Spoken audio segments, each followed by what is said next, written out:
കേരളത്തിന്റെ ഭൂപ്രകൃതിയിൽ ഏറ്റവും മനോഹരവും എന്നാൽ നിഗൂഢതകൾ ഒളിപ്പിക്കുന്നതുമായ ഇടമാണ് ഇടുക്കിയുടെ ഹൈറേഞ്ചുകൾ. കോടമഞ്ഞും നൂൽമറലും തണുപ്പും എപ്പോഴും കൂട്ടിനെത്തുന്ന തേയിലത്തോട്ടങ്ങളും ഏലത്തോട്ടങ്ങളും.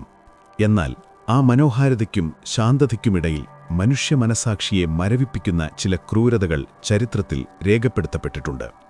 അത്തരത്തിൽ കേരള പോലീസിന്റെ കുറ്റാന്വേഷണ ചരിത്രത്തിൽ തന്നെ ഏറ്റവും വേദനാജനകവും എന്നാൽ അന്വേഷണ മികവുകൊണ്ട് ശ്രദ്ധേയവുമായ ഒരു കേസാണിത്. ഇടുക്കി ജില്ലയിലെ കുമളിക്കടുത്ത് തമിഴ്നാട് അതിർത്തിയോട് ചേർന്നുള്ള ഒരു ഏലത്തോട്ടം ഗ്രാമത്തിൽ 4 വയസ്സുകാരിയായ മീനു ക്രൂരമായി കൊല്ലപ്പെട്ട സംഭവം. അന്നൊരു ജൂൺ മാസമായിരുന്നു. കാലവർഷം ഹൈറേഞ്ചിൽ ശക്തി പ്രാപിച്ചുവരുന്ന സമയം. കോടമഞ്ഞും മലവെള്ളപ്പാച്ചിലും മരം കൂച്ചുന്ന തണുപ്പും ആ ഗ്രാമത്തെ വരിഞ്ഞുമുറുക്കിയിരുന്നു. കുമളിയിലെ ആ ഏലത്തോട്ടം ഗ്രാമത്തിൽ ഭൂരിഭാഗവും തമിഴ്നാട്ടിൽ നിന്നും ഉപജീവനത്തിനായി കുടിയേറിയ തോട്ടം തൊഴിലാളികളാണ് താമസിച്ചിരുന്നത്. കാടിനോടും വന്യമൃഗങ്ങളോടും പ്രകൃതിക്ഷോഭങ്ങളോടും മല്ലിട്ട് അന്നന്നത്തെ അന്നത്തിനായി പണിയെടുക്കുന്ന പാവപ്പെട്ട മനുഷ്യർ. അവരുടെ ജീവിതം ലായങ്ങളുടെ ഇടുങ്ങിയ മുറികളിലും തോട്ടങ്ങളിലെ പച്ചപ്പിലുമായി ഒതുങ്ങിയിരുന്നു.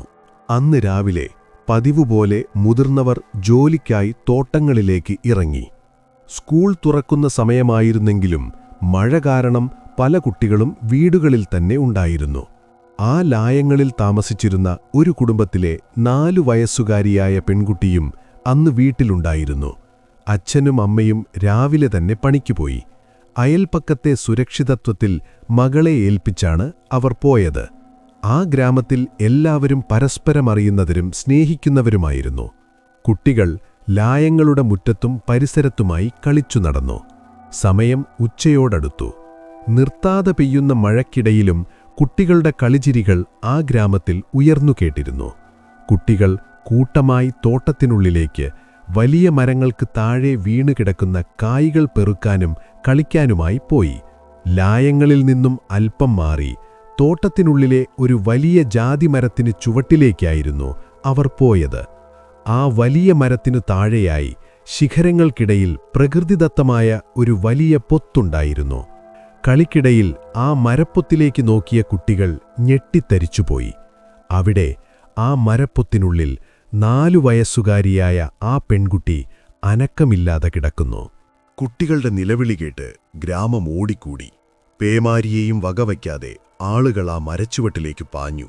അവിടെ കണ്ട കാഴ്ച ആ ഗ്രാമത്തിന്റെ നെഞ്ചു പിളർക്കുന്നതായിരുന്നു. കാണാതായ 4 വയസ്സുകാരി തണുത്തുറഞ്ഞ് ജീവനില്ലാതെ ആ മരപ്പൊത്തിനുള്ളിൽ കിടക്കുന്നു. ഉരുൾപൊട്ടൽ വന്നതുപോലെ ആ വാർത്ത നാടാകെ പരന്നു.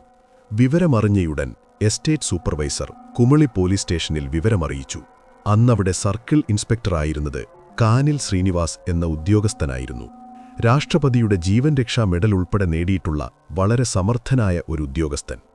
വിവരം ലഭിച്ചയുടൻ അദ്ദേഹം തന്റെ സംഘവുമായി സംഭവസ്ഥലത്തേക്ക് തിരിച്ചു. നഗരത്തിൽ നിന്നും ഏറെ അകലെ ദുർഘടമായ പാതകൾ താണ്ടി വേണം അവിടെ എത്താൻ. പോലീസ് സംഘം എത്തുമ്പോഴേക്കും സമയം വൈകിയിരുന്നു. കനത്ത മഴയും കോടമഞ്ഞും കാരണം കാഴ്ച മങ്ങിയിരുന്നു. എസ്റ്റേറ്റിനുള്ളിലെ ലായങ്ങളിൽ നിന്നും ഏകദേശം 100 മീറ്ററോളം മാറിയാണ് മൃതദേഹം കണ്ടെത്തിയത്. പ്രതികൂലമായ കാലാവസ്ഥ കാരണം അന്ന് ഇൻക്വസ്റ്റ് നടപടികളോ പോസ്റ്റ്മോർട്ടമോ നടത്താൻ സാധിക്കാത്ത സാഹചര്യമായിരുന്നു. എങ്കിലും CI കാനിൽ ശ്രീനിവാസും സംഘവും മൃതദേഹം സൂക്ഷ്മമായി പരിശോധിച്ചു. ആ പരിശോധനയിൽ തന്നെ പോലീസിന് ചില കാര്യങ്ങൾ വ്യക്തമായി. ഇതൊരു സ്വാഭാവിക മരണമല്ല.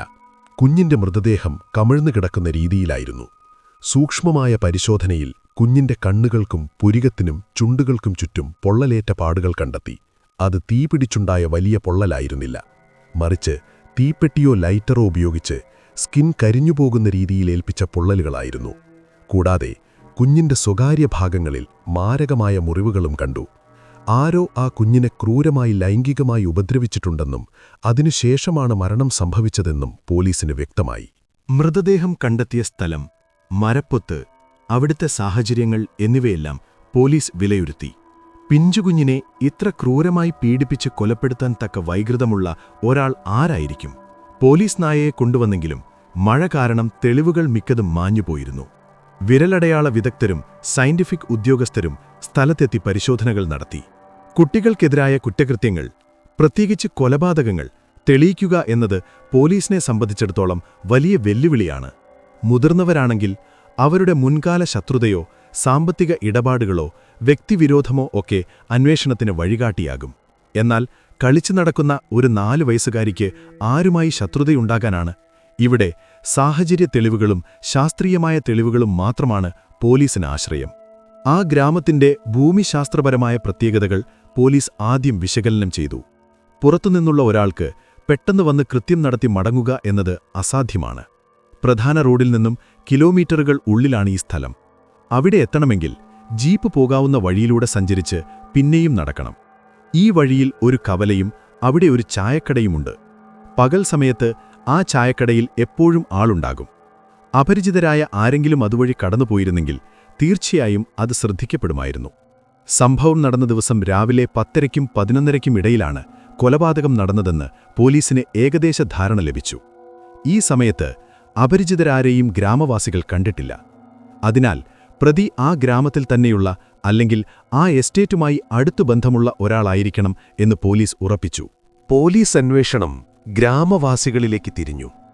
അവിടെയുള്ള എല്ലാ പുരുഷന്മാരുടെയും പട്ടിക തയ്യാറാക്കി. സംശയിക്കപ്പെടാൻ സാധ്യതയുള്ള സ്വഭാവവിശേഷങ്ങളുള്ളവരെ പ്രത്യേകമായി നിരീക്ഷിച്ചു. ലൈംഗിക കുറ്റകൃത്യങ്ങളിൽ മുൻപരിചയമുള്ളവർ, മദ്യപാനികൾ, ലഹരി ഉപയോഗിക്കുന്നവർ എന്നിവരെയെല്ലാം ചോദ്യം ചെയ്തു. മൊബൈൽ ടവർ ലൊക്കേഷനുകൾ പരിശോധിച്ചു. ആ പ്രദേശത്ത് സിഗ്നൽ ലഭിക്കുന്ന എല്ലാ കമ്പനികളുടെയും ടവർ ഡാറ്റ ശേഖരിച്ച് അനലൈസ് ചെയ്തു. ആയിരക്കണക്കിന് ഫോൺ കോളുകൾ പരിശോധിച്ചെങ്കിലും സംശയിക്കത്തക്കതായി ഒന്നും ലഭിച്ചില്ല. ഗ്രാമത്തിലെ ഓരോ വ്യക്തിയുടെയും അന്നത്തെ ദിവസത്തെ ചലനങ്ങൾ പോലീസ് കൃത്യമായി പരിശോധിച്ചു. ഓരോരുത്തരും എവിടെയായിരുന്നു, എന്തു ചെയ്യുകയായിരുന്നു എന്ന് ഉറപ്പുവരുത്തി. എന്നാൽ സംശയത്തിന്റെ നിഴലിൽ നിർത്താൻ കഴിയുന്ന ഒരാളെപ്പോലും കണ്ടെത്താൻ സാധിച്ചില്ല. പോലീസ് ശരിക്കും ഇരുട്ടിൽ തപ്പുന്ന അവസ്ഥയായി. ഒരു വശത്ത് ക്രൂരമായി കൊല്ലപ്പെട്ട കുഞ്ഞിന്റെ നീതിക്കായുള്ള മുറവിളി, മറുവശത്ത് തെളിവുകളില്ലാത്ത അന്വേഷണം. പരമ്പരാഗതമായ അന്വേഷണ രീതികൾ പരാജയപ്പെട്ടപ്പോൾ CI കനീൽ ശ്രീനിവാസ് വേറിട്ടൊരു വഴി ചിന്തിച്ചു. മൃതദേഹം കണ്ടെത്തിയത് കുട്ടികളാണ്. ആ കുട്ടികളിൽ നിന്ന് എന്തെങ്കിലും വിവരം ലഭിക്കുമോ? മുതിർന്നവർ ശ്രദ്ധിക്കാത്ത പല കാര്യങ്ങളും കുട്ടികൾ കണ്ടിട്ടുണ്ടാകാം. പക്ഷേ പോലീസിനെ കാണുമ്പോൾ കുട്ടികൾ ഭയപ്പെടും. അവർ കാര്യങ്ങൾ തുറന്നു പറയില്ല. ഇതിനൊരു പരിഹാരം കാണേണ്ടതുണ്ടായിരുന്നു. അന്വേഷണ സംഘത്തിലെ സിവിൽ പോലീസ് ഓഫീസറായ സജിമോനെ ഇതിനായി നിയോഗിച്ചു. സജിമോൻ യൂണിഫോം മാറ്റി സാധാരണ വേഷത്തിൽ ആ ലായങ്ങളിലെത്തി. പോലീസാണെന്ന് ഭാവിക്കാതെ കുട്ടികളുമായി അടുത്തുചേർന്നു. അവർക്ക് മിഠായികളും ബിസ്ക്കറ്റുകളും വാങ്ങി നൽകി. അവരോടൊപ്പം കളികളിലേർപ്പെട്ടു. ദിവസങ്ങൾ നീണ്ട പരിശ്രമത്തിനൊടുവിൽ കുട്ടികൾ സജിമോനുമായി അടുത്തു. അദ്ദേഹത്തെ അവർ സജി അങ്കിൾ എന്ന് വിളിക്കാൻ തുടങ്ങി.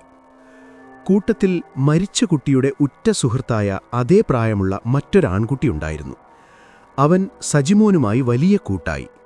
സജിമോൻ അവനെ എടുത്തു നടക്കാനും കഥകൾ പറയാനും തുടങ്ങി. അങ്ങനെ ഒരു ദിവസം സംസാരത്തിനിടയിൽ വളരെ തന്ത്രപൂർവം സജിമോൻ ആ കുട്ടിയോട് അന്നത്തെ കാര്യങ്ങൾ ചോദിച്ചു. ആ ചോദ്യം അന്വേഷണത്തിന്റെ ഗതി തന്നെ മാറ്റിമറിച്ചു. നിഷ്കളങ്കനായ ആ കുട്ടി പറഞ്ഞു, "അന്ന് ചേട്ടൻ അവളെ എടുത്തുകൊണ്ടുപോകുന്നത് ഞാൻ കണ്ടു." ഇതൊരു വലിയ സൂചനയായിരുന്നു. ആരാണ് ആ ചേട്ടൻ? പോലീസിന്റെ ചോദ്യങ്ങൾക്ക് മുന്നിൽ ആ 4 വയസ്സുകാരൻ ഗ്രാമത്തിലെ ഒരു 13കാരനെ ചൂണ്ടിക്കാട്ടി. അയൽപ്പക്കത്തെ വീട്ടിലെ ആ കുട്ടികളോടൊപ്പം കളിച്ചു വളർന്ന ഒരു 13കാരൻ പയ്യൻ. പോലീസ് ആ 13കാരനെപ്പറ്റി അന്വേഷിച്ചു. ഒറ്റ നോട്ടത്തിൽ ആർക്കും സംശയം തോന്നാത്ത ഒരു സാധാരണ പയ്യൻ. എന്നാൽ അവന്റെ മുൻകാല ചരിത്രം പരിശോധിച്ചപ്പോൾ ചില ഞെട്ടിക്കുന്ന വിവരങ്ങൾ ലഭിച്ചു. 12 വയസ്സുള്ളപ്പോൾ അവനൊരു മോഷണം നടത്തിയിരുന്നു.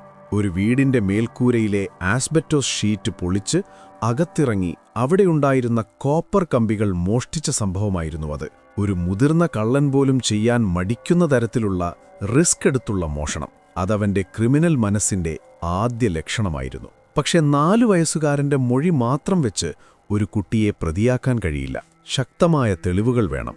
പോലീസ് ആ 13കാരനെ നിരീക്ഷിക്കാൻ തുടങ്ങി. അവനെ നേരിട്ട് ചോദ്യം ചെയ്തിട്ട് കാര്യമില്ലെന്ന് പോലീസിന് അറിയാമായിരുന്നു. അവൻ കുറ്റം നിഷേധിക്കും. അതിനാൽ പോലീസ് മറ്റൊരു തന്ത്രം പ്രയോഗിച്ചു. ഈ 13കാരന് ഒരു ജ്യേഷ്ഠനുണ്ട്. അവൻ അച്ഛന്റെ ആദ്യ ഭാര്യയിലെ മകനാണ്. അവൻ സ്വഭാവത്തിൽ സാമാന്യം നല്ലവനാണ്. പോലീസ് ആ ജ്യേഷ്ഠനെ വിളിച്ച് കാര്യങ്ങൾ ബോധ്യപ്പെടുത്തി. "നിന്റെ അനിയനെപ്പറ്റി ചില സംശയങ്ങളുണ്ട്. നീ അവനോടൊന്ന് സംസാരിച്ചു നോക്കൂ. സത്യം പറയുകയാണെങ്കിൽ അവന് നിയമപരമായ ഇളവുകൾ കിട്ടാൻ സഹായിക്കാം എന്ന് പോലീസ് പറഞ്ഞു. ആ ജ്യേഷ്ഠൻ വൈകുന്നേരം വീട്ടിലെത്തി അനിയനോട് സംസാരിച്ചു. പോലീസിന് എല്ലാം അറിയാമെന്നും സത്യം പറയുന്നതാണ് നല്ലതെന്നും അവൻ അനിയനെ ഉപദേശിച്ചു. ഒടുവിൽ ആ 13കാരന്റെ മനസ്സിളകി. അവൻ ജ്യേഷ്ഠനോട് കുറ്റം സമ്മതിച്ചു. എനിക്ക് സാറിനോട് സംസാരിക്കണം എന്നവൻ പറഞ്ഞു. വിവരമറിഞ്ഞ പോലീസ് ഉടൻ തന്നെ അവിടെ എത്തി. പോലീസ് സ്റ്റേഷനിലെ ശാന്തമായ ഒരിടത്തുവെച്ച് CI കാനിൽ ശ്രീനിവാസ് അവനോട് സംസാരിച്ചു. ഒരു കൊടും കുറ്റവാളിയുടെ കുമ്പസാരം പോലെ അവൻ ആ ക്രൂരകൃത്യം വിവരിച്ചു. കേട്ടുനിന്ന പോലീസുകാർ പോലും സ്തബ്ധരായിപ്പോയി. സംഭവം നടന്നത് ജൂൺ 1-ാം തീയതിയാണ്. സ്കൂൾ തുറക്കുന്നതിന് തൊട്ടുമുമ്പുള്ള ദിവസം. 13കാരനും അവന്റെ മറ്റൊരു സുഹൃത്തും കൂടി അന്ന് രാവിലെ ടൗണിലെ ഒരു കടയിൽ പോയി സീഡികൾ വാടകയ്ക്കെടുത്തിരുന്നു. കൂട്ടത്തിൽ മുതിർന്നവർക്ക് മാത്രം കാണാൻ അനുമതിയുള്ള അശ്ലീല സീഡികളും ഉണ്ടായിരുന്നു. വീട്ടിൽ ആരുമില്ലാതിരുന്ന സമയത്ത് അവർ ഇത് കണ്ടു. ആ കാഴ്ച അവനിൽ വികലമായ ലൈംഗിക ത്വര ഉണർത്തി. അതിനുശേഷമാണ് അവൻ പുറത്തിറങ്ങിയത്. പുറത്തു കുട്ടികൾ കളിക്കുന്നത് കണ്ടപ്പോൾ അവന്റെ ശ്രദ്ധ ആ 4 വയസ്സുകാരിയിലേക്ക് തിരിഞ്ഞു. നമുക്ക് ജാതിക്ക് പെറുക്കാൻ പോകാം എന്നു പറഞ്ഞ് അവൻ കുട്ടികളെ തോട്ടത്തിലേക്ക് കൂട്ടിക്കൊണ്ടുപോയി. തന്ത്രപൂർവം മറ്റു കുട്ടികളെ അകലെയുള്ള സ്ഥലങ്ങളിലേക്ക് മാറ്റി നിർത്തി. ആ 4 വയസ്സുകാരിയെ മാത്രം താൻ നിൽക്കുന്ന ഭാഗത്തേക്ക് വിളിച്ചു. മറ്റാരും കാണുന്നില്ലെന്നുറപ്പുവരുത്തിയ ശേഷം അവൻ ആ കുഞ്ഞിനെ കടന്നുപിടിച്ചു. എസ്റ്റേറ്റിനുള്ളിലെ കുറ്റിക്കാട്ടിലേക്ക് വലിച്ചിഴച്ചുകൊണ്ടുപോയി. കുഞ്ഞു ഭയന്ന് കരഞ്ഞെങ്കിലും ആരും കേട്ടില്ല. അവിടെ വെച്ചവൻ ആ കുഞ്ഞിനെ ക്രൂരമായി ഉപദ്രവിക്കാൻ ശ്രമിച്ചു.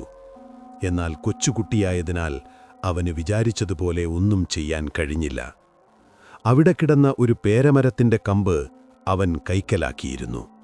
ഏകദേശം 19 സെന്റിമീറ്റർ നീളവും അത്യാവശ്യം വണ്ണവുമുള്ള കമ്പ്. അതിന്റെ അഗ്രം പെൻസിൽ കൂർപ്പിച്ചതുപോലെ അവൻ നേരത്തെ ചെത്തിമിനുക്കിയിരുന്നു.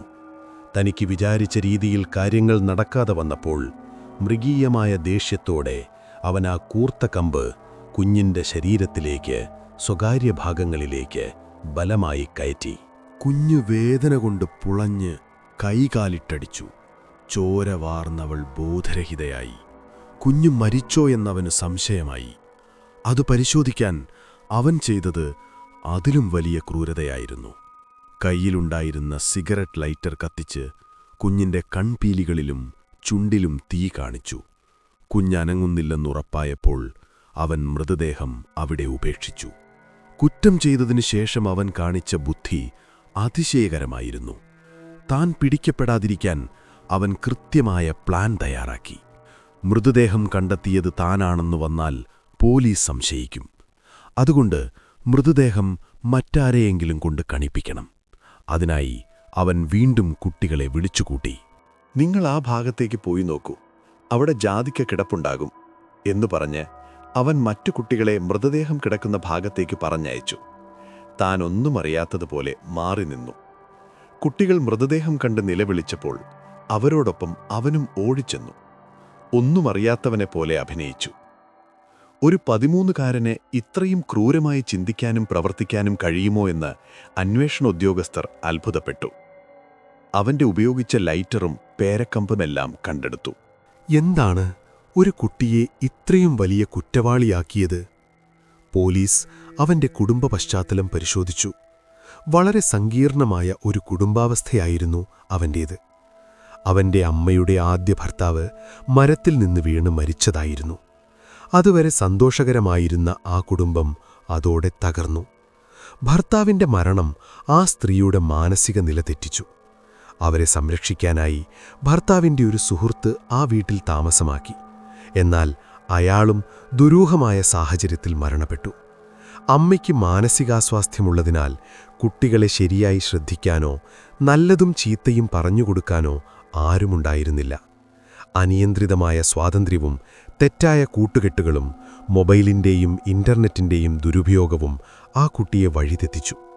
അശ്ലീല ദൃശ്യങ്ങളുടെ സ്വാധീനം അവന്റെ ചിന്തകളെ വികലമാക്കി. അതാണ് ഒടുവിൽ ഒരു പിഞ്ചുകുഞ്ഞിന്റെ ജീവനെടുക്കുന്നതിൽ കലാശിച്ചത്. കേരളത്തെയാകെ നടുക്കിയ ആ കൊലപാതകത്തിന്റെ ചുരുളഴിഞ്ഞപ്പോൾ പോലീസ് പോലും അവിശ്വസനീയതയോടെയാണ് അത് കേട്ടുനിന്നത്. ജുവനൈൽ ജസ്റ്റിസ് നിയമപ്രകാരം അവൻ പ്രായപൂർത്തിയാകാത്ത കുട്ടിയായതിനാൽ അവനെ ജുവനൈൽ ഹോമിലേക്ക് അയച്ചു. 3 വർഷത്തെ തടവ് മാത്രമാണ് നിയമം അനുശാസിക്കുന്നത്. ശിക്ഷാ കാലാവധിക്ക് ശേഷം അവൻ പുറത്തിറങ്ങി. ഇപ്പോൾ അവൻ എവിടെയാണെന്ന് ആർക്കും അറിയില്ല. ഒരുപക്ഷേ പേരുമാറ്റി എവിടെയെങ്കിലും ജീവിക്കുന്നുണ്ടാകാം. പക്ഷേ ആ 4 വയസ്സുകാരിയുടെ മുഖം, ആ ഗ്രാമത്തിന്റെ വേദന, അതിന്നും മായാതെ നിൽക്കുന്നു. മാതാപിതാക്കളുടെ ശ്രദ്ധയും നല്ല ശിക്ഷണവും ലഭിക്കാതെ പോകുന്ന കുട്ടികൾ എങ്ങനെയാണ് ക്രിമിനലുകളായി മാറുന്നതെന്നതിൻ്റെ നേർസാക്ഷ്യമാണ് ഈ കേസ്. നമ്മുടെ കുട്ടികൾ എന്ത് കാണുന്നു, ആരുമായി ഇടപഴകുന്നു എന്ന് ഓരോ നിമിഷവും ശ്രദ്ധിക്കേണ്ടതിൻ്റെ ആവശ്യകത ഈ സംഭവം നമ്മെ ഓർമ്മിപ്പിക്കുന്നു. ഇതേപോലത്തെ ഇന്ത്യയിൽ അകത്തും പുറത്തും നടന്നതുമായ ക്രൈം ഇൻവെസ്റ്റിഗേഷൻ സ്റ്റോറീസ് പ്ലേലിസ്റ്റിൽ ആഡ് ചെയ്തിട്ടുണ്ട്.